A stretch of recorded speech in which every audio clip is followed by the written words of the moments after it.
네, 여러분 안녕하십니까. 뉴스 빅5 시작하겠습니다. 오늘 함께 하실 네 분 먼저 소개해드리겠습니다. 최은미 기자, 최영일 시사평론가, 김광삼 변호사, 전지현 변호사 나오셨습니다. 어서 오십시오. 안녕하세요. 안녕하세요. 잠시 전에 들어온 소식부터 좀 살펴보겠습니다. 이영학에 대해서 1심 선고양이 나왔는데 최은미 기자 사형을 선고했습니다. 예, 그렇습니다. 검찰의 판단과 재판부의 판단이 다르지 않았는데요. 네. 검찰이 사형을 구형했고 재판부도 사형을 선고했습니다. 조금 전 2시 반부터 열린 그 판결에서 나온 건데요. 네. 재판부가 뭐라고 설명을 했냐면 범행이 굉장히 잔혹하고 예. 교화 가능성이 없다.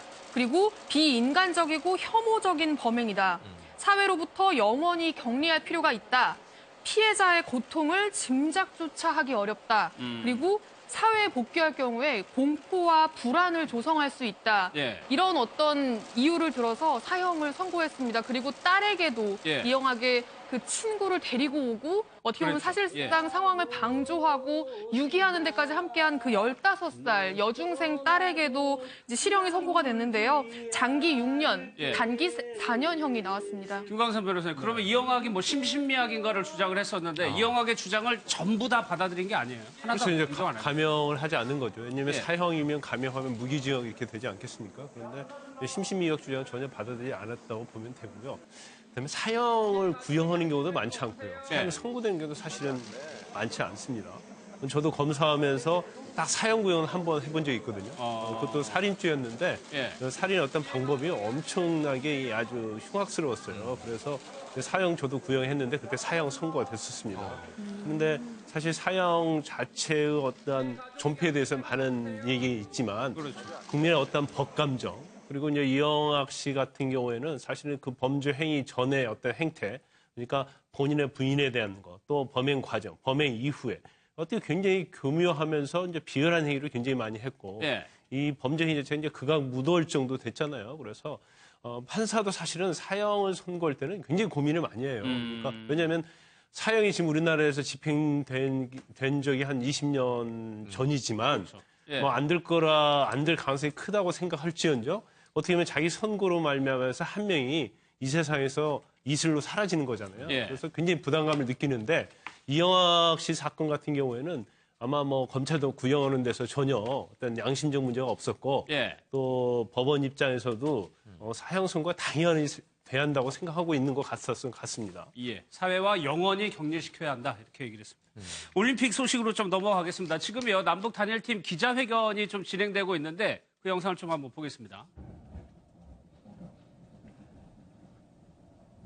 Yeah, I have been asked to extend my contract for 2 more years, and I've accepted. I don't want to just be here with this team for the Olympics.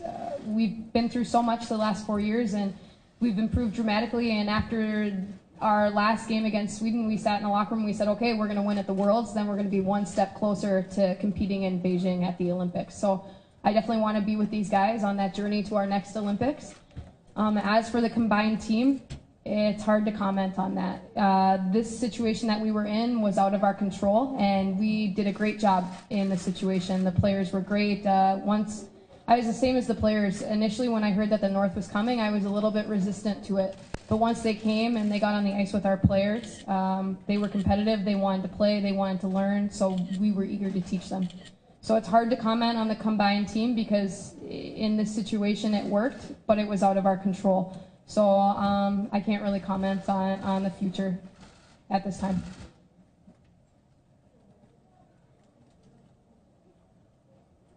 우선 2년 재계약에 대한 제안은 들었고요. 이제 긍정적으로 생각을 하고 있습니다. 그거를 이제 받아들인 상태고, 또한 올림픽이 끝나고 나서 이제 앞으로 저희는 세계 선수권 대회를 이제 준비를 해야 되고, 그걸 또 넘어가서 다음 단계 그리고 또 베이징 올림픽으로 갈 수 있도록 최대한 저희 노력을 할 예정입니다. 저희 팀의 그 좌우명은 저희가 컨트롤할 수 있는 부분에 대해서만 생각하고 이제 진행해야 되는 부분이기 때문에 어쨌든 북측 선수들이 배우려는 노력이라든지 뭐 이렇게 워크 에틱 같은 것들이 굉장히 좋지만 그것에 대해서 선택을 하기보다는 어쨌든 상황에 따라서